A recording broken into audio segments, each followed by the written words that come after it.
You are standing in a jungle that wants to kill you. The heat is a physical weight, pressing down on your shoulders like a wet wool blanket. It is 100 degrees Fahrenheit, with humidity so high you are practically breathing water. The air smells of burning diesel, rotting vegetation, and fear.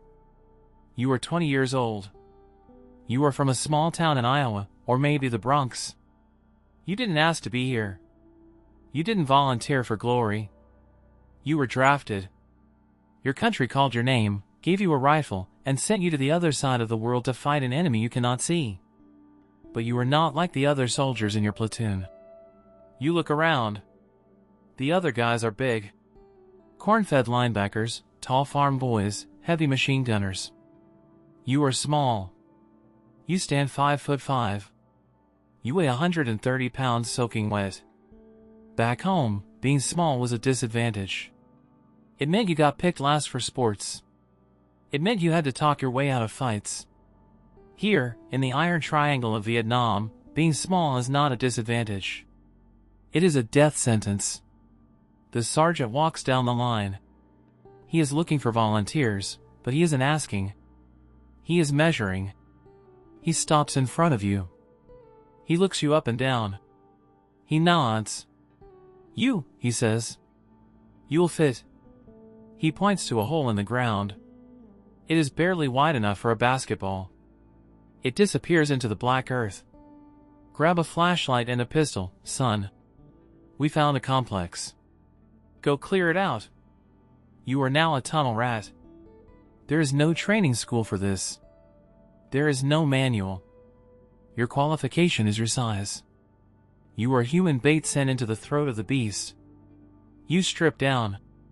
The flak jacket is too bulky, it stays above ground. The helmet is useless, it stays too.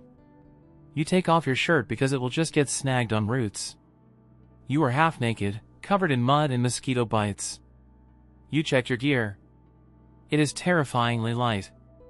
A standard issue L-shaped flashlight with a red lens so you don't blind yourself. A knife. And a pistol. A .45 caliber M1911. It is a heavy, reliable gun, but in a confined space, the muzzle flash will blind you and the noise will rupture your eardrums. Some guys carry a .38 revolver sent from home.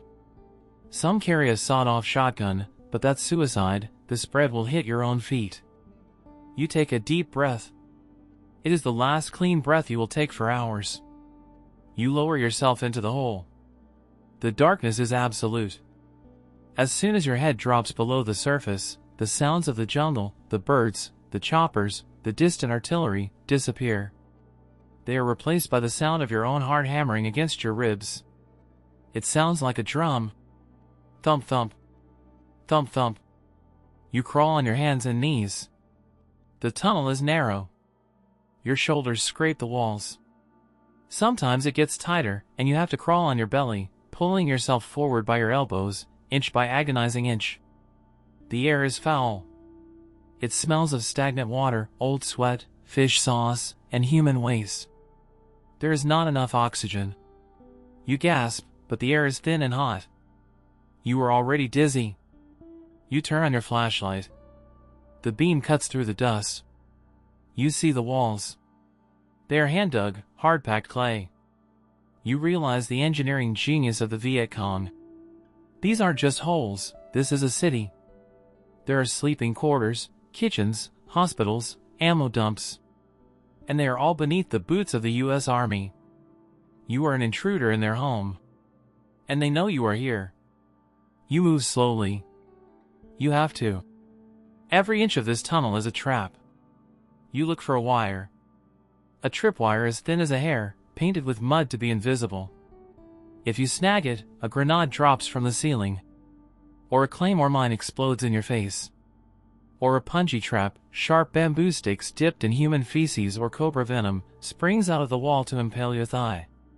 Infection will kill you slower than the grenade, but just as surely. You check the floor for loose dirt. A pressure plate. Step on it, and you fall into a pit of vipers. You are playing Russian roulette with every movement of your knee.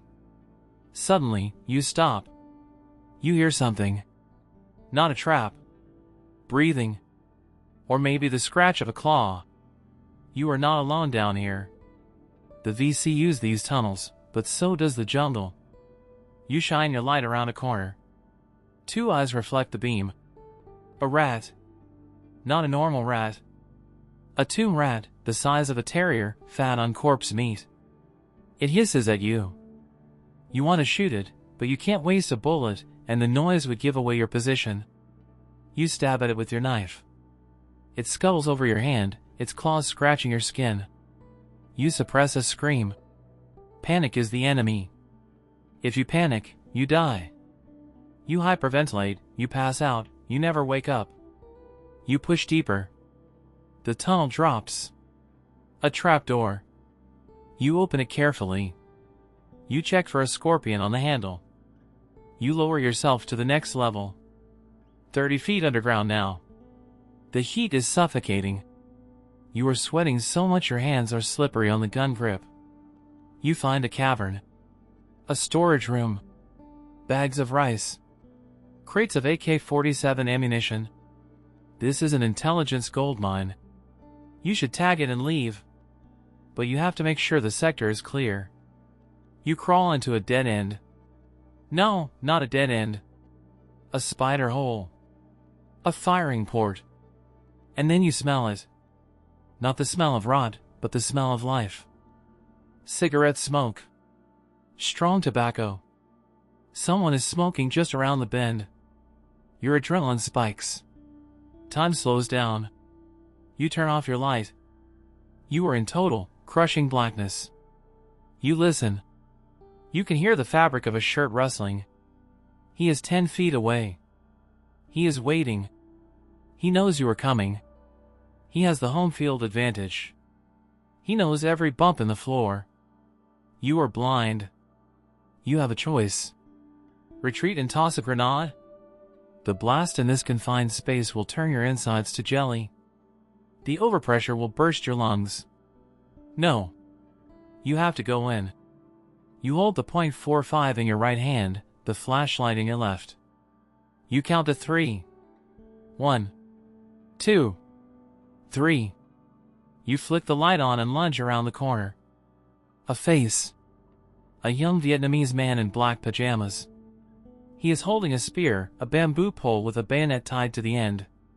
He thrusts. You dodge. The blade scrapes your ribs. You fire. Boom. The sound is not a noise, it is a physical blow to the head. The muzzle flash blinds you instantly. You are deaf and blind. You fire again. Boom. You feel the recoil jar your wrist. You smell the cordite, acrid and sharp. You blink, trying to clear the spots from your eyes. You turn the light back on. The man is slumped against the wall. The chest wound is massive. The .45 is a man-stopper. It did its job. You look at his face. He is your age. Maybe younger. You don't feel like a soldier. You feel like a murderer who broke into someone's house. You check his body. No intel. Just a picture of a girl in his pocket. You leave it there. Your ears are ringing. A high-pitched whine that will never fully go away. You need to get out. The claustrophobia hits you now. The walls feel like they are closing in. You feel the weight of 30 feet of earth above you. You imagine the tunnel collapsing, burying you alive in this dark coffin. The panic rises in your throat like bile. You scramble back the way you came. You crawl faster. You scrape your knees raw. You ignore the checks for traps. You just want the sky. You just want air. You see a circle of light ahead. The exit. Hands reach down and grab your harness. They pull you up. You burst into the sunlight like a newborn baby, wet, screaming silently, gasping for air. You fall onto the grass. The jungle looks bright, too bright. The colors are too vivid. Your squad mates are looking at you. They clap you on the back. Good job, killer, they say. They offer you a cigarette. You take it, but your hands are shaking so bad you can't light it. You look at them. They are clean. They are dry. They have been sitting in the sun while you were fighting ghosts in the underworld. They don't know. They can't know. You do this again the next day. And the next. You become a tunnel rat. It becomes your identity. You stop washing. The smell of the tunnels seeps into your pores. The other guys give you space. You smell like death. You start carrying trophies. A VC belt buckle. A pistol. You develop a 1,000-yard stare, but yours is different. You aren't looking at the horizon, you are looking at the ground, scanning for holes. You sleep with your eyes open. You can't sleep in a bunk, it feels too exposed. You sleep under your cot, curled in a ball, your back against the wall. You survive your tour. 365 days. You fly back to the world. America. You get off the plane. There are protesters at the airport. They call you a baby killer. You don't care. They don't know what killing is. Killing is intimate. Killing is smelling the other man's breath. You go home to your parents. They have a nice house. A soft bed. You can't sleep in it. It's too soft. The room is too big. You sleep in the closet. The tight space makes you feel safe. You go to the movies. A loud bang happens on screen. You are on the floor before you realize it, clawing for a weapon that isn't there. People stare. You are 21 years old, but you feel 80. You have the knees of an old man, destroyed by crawling. Your hearing is shot. Your lungs are scarred from the bad air and the tear gas you had to use. You try to date. You try to explain what you did. I was a tunnel rat, you say. She nods, pretending to understand. She thinks it sounds brave. She thinks of movies where the hero runs through a cave. She doesn't visualize the excrement on the Punji steaks. She doesn't understand the silence of the dark. You stop talking about it. You keep the silence inside. You look at the subway tunnels in New York or the storm drains in your neighborhood. You feel a pull. A sick, magnetic pull. Part of you never left that hole. Part of you is still crawling in the dark, waiting for the man with the spear, waiting for the viper, waiting for the collapse. You realize the truth. The army didn't draft you because you were a warrior. They drafted you because you were small. You were a piece of equipment. A flashlight holder. A canary in a coal mine.